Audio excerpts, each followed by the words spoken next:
playing field.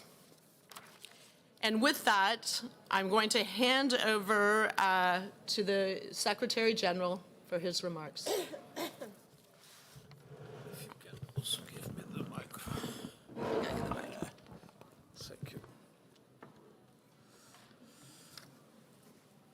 Excellencies and dear friends, we meet at a critical moment.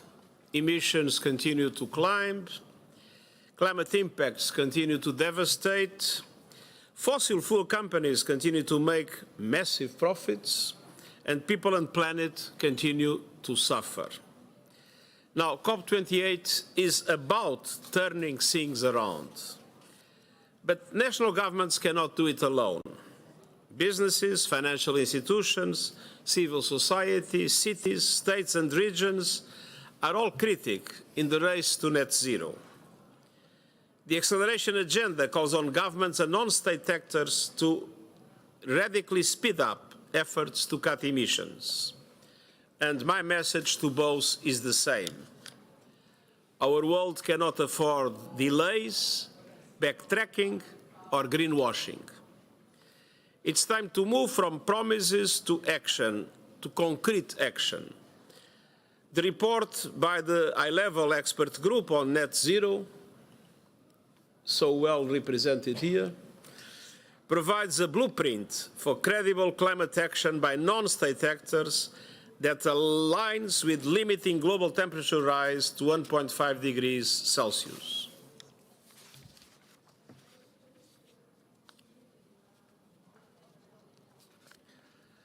To be credible, transition plans must include 5 key elements. First, plans must cover all activities across every link of value chains. Genuine decarbonization cannot be substituted with dubious offsets or carbon credits in any scope of emissions.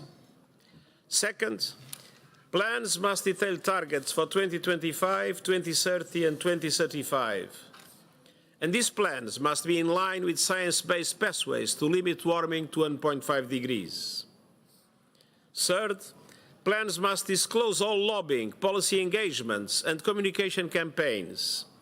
We need to take every step to discourage greenwashing and ensure full transparency. Fourth, plans must highlight efforts to change business models and internal operations to phase out fossil fuels. And fifth, plans must outline a just, equitable and accelerated renewables transition. And I'm encouraged by some initial steps to align transition plans with the high-level group's recommendations. The Climate Ambition Summit in September spotlighted first movers and doers from business, financial institutions, cities and regions. And many of you are here today contributing with practical solutions. The UNFCCC is also working to bring consistency and transparency to how countries and companies report on their net zero progress. And this is vital to helping consumers, investors and regulators understand what is credible and what is not. At the same time, I've heard concerns about the limitations of voluntary actions in the absence of clear policies and regulations. Let me be very clear, governments must lead the way, and they can do so by incentivizing credible climate action and providing the certainty and predictability non-state actors desperately need. By designing and implementing policies, regulations and standards such as carbon pricing and ending fossil fuel subsidies. And by presenting ambitious national determined contributions in 2025 that cover all economic activity and emissions and are backed with the finance, technology and partnerships to make them possible. I encourage non-state leaders to demand a seat at the table as governments develop and implement those plans. Dear friends, with national governments and non-state actors working together, we can drastically cut emissions and win the race to net zero. The recommendations of the expert group offer a clear, credible path forward, and that is the path we must all take. Now, yesterday, some in the oil and gas industry made an announcement. On the one hand, the fossil fuel industry, the giant behind the climate crisis, is finally starting to wake up. But the promises made clearly fall short of what is required. The commitment on the elimination of methane by 2030 is a step in the right direction. But the announcements to achieve net zero by 2050 says nothing about eliminating emissions from fossil fuel consumption, the so-called Scope 3. Science is clear. We need to phase out fossil fuels with a time frame compatible with limiting global warming to 1.5 degrees Celsius.